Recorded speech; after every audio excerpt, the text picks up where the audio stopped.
Hello guys, welcome back to our channel. We are so excited to have you again.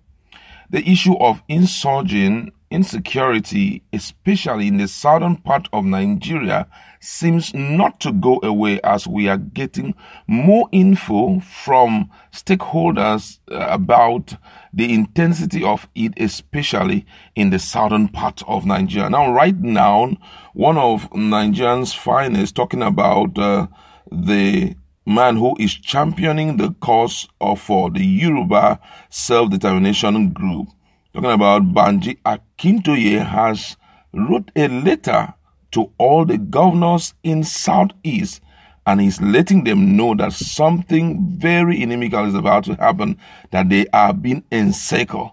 Now, we're going to give you details of these and look at what Nigerians have to say about it, and further analyze and possibly provide the way out. All right, but before we do all of that, if you've not subscribed to our channel, kindly hit the red subscribe button and also the bell icon so that you can get notification anytime we publish our videos. All right, let's look at the news in detail. Banji Akintoye, historian and former senator, has raised an alarm alleging that insurgents have invaded and encircled the southwest geopolitical zone of Nigeria. In a letter personally written by him to all Southwest governors, the leader of the Apex Yoruba Self-Determination Group, Ilana Omo Oodua, urged the leaders to be vigilant and ensure that their father's land is not captured by foreign invaders. Akintoye, according to a statement made available to newsmen on Wednesday by his communication manager, Maxwell Adeleye, alleged that the new midnight curfew announced by the Nigerian government to curtail the spread of COVID-19 in Nigeria looks suspicious with clandestine motives. The octogenarian urged Yoruba people, especially the younger generation, to wake up and be extra vigilant, alleging that the previous COVID-19 lockdown from March to May 2020 was used to import terrorists from the north to the southern part of Nigeria.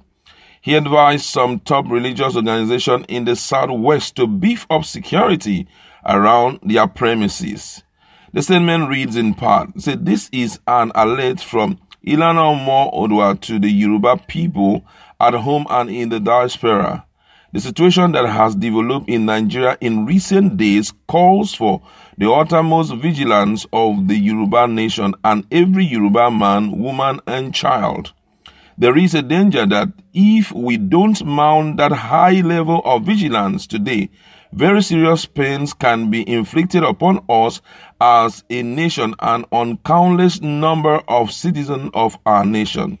A few days ago, precisely Saturday, the 8th of May, I sent a very desperate letter to the 6 governors of Yoruba Southwest. The letter read as follows: "Your Excellencies, the governors of Yoruba Southwest, this is a very desperate message from me to the state governors of our Yoruba land in the face of the impending escalation of the ongoing invasion of our homeland. A combination of Fulani terrorists, Boko Haram and ISIS have occupied Niger State, which is an immediate north of Yoruba land, thereby providing for themselves very easy access into the Yoruba land through the Yoruba parts of Kwara and Kogi State. Then recently, the U.S. has issued a statement that ISIS has infiltrated southern Nigeria from the sea, meaning that the coast of Lagos, Ogun, and Ondo State have been infiltrated. Our situation has thus become desperate and requires desperate action from our state governors. I feel obliged to devote more attention to the study of our Yoruba nation vicissitudes in these terrible times, and from such studies I am hereby raising an informed alarm to the governors of our states. I humbly and passionately urge our governors to come together to give the needed response to the danger that threatens to engulf our Yoruba land in, most probably, the next few days. It is very well known that the signature action of these Fulani foreign insurgent organization is to first destroy the prominent asset of the society that they attack. That could mean that major public and private building in Lagos and Ibadan, particularly hugely symbolic Cocoa House in Ibadan, would be an immediate target. This one is very serious. So, it's a very serious situation coming from Banji Akintoye. You know, he's one of those that have been pushing real hard for these self-determination for Yoruba land. And he said he sent these letters to the governor. He calls it a desperate letter that he sent to them, considering, number one, the info security intels he had gotten, and also what is happening in Niger State.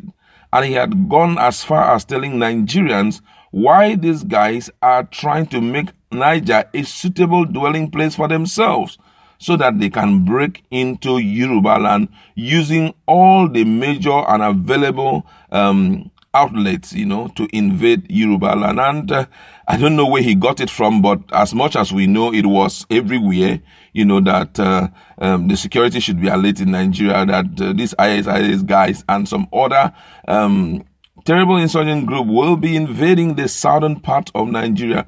As at this point, I think that even with the curfew that has been announced, and talking about this curfew that has been announced, that people shouldn't be going out anyhow, I feel at this point that everyone should be on the alert. All the Amotekun has been there for a while, OPC. That's why for me, the Yoruba people are a bit prepared in event of anything happening.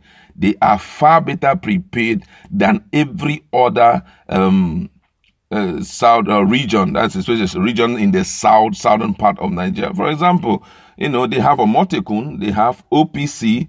Apart from that, we have already started seeing the imprint of Amotekun and even OPC. And in some of their areas, if you notice, for example, in Ondo precisely, anytime a stranger goes in there and tries to violate the rules of the land, their animals and everything kind of died. So to some extent, they are prepared both traditionally and security-wise. The question is, what is Southeast and South doing? Hearing this kind of statement coming from this man, we shouldn't just sit back and allow ourselves to be taken unawares. Even this issue of unknown gunmen that we are hearing, some people may be saying that it's actually ESN. Some may be saying it's IPOP. It may not be them, because this guy seems to be very formidable. Look at what they have done in Akwa Ibom State this morning. And there had been a report from the commissioner there that about 27 police have been brought down by these guys. So it's a clear indication that what the issue of insecurity must not be played with. He now also made mention of religious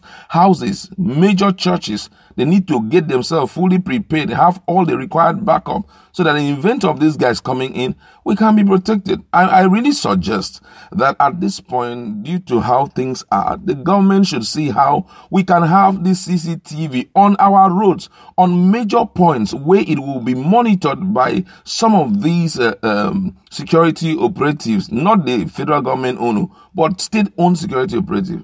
Put those things and let them be monitoring, so that drones should be sent out, so that in the event of seeing unnecessary gathering in the forest, they can now prepare themselves and go in and to stop them. You understand? I feel at this point, Banji Akintoye has done his part. I hope that the government and the governors will wake up to their responsibility by proving that truly they are nothing but, you know, the chief security officers of their state. I'd like to leave it there.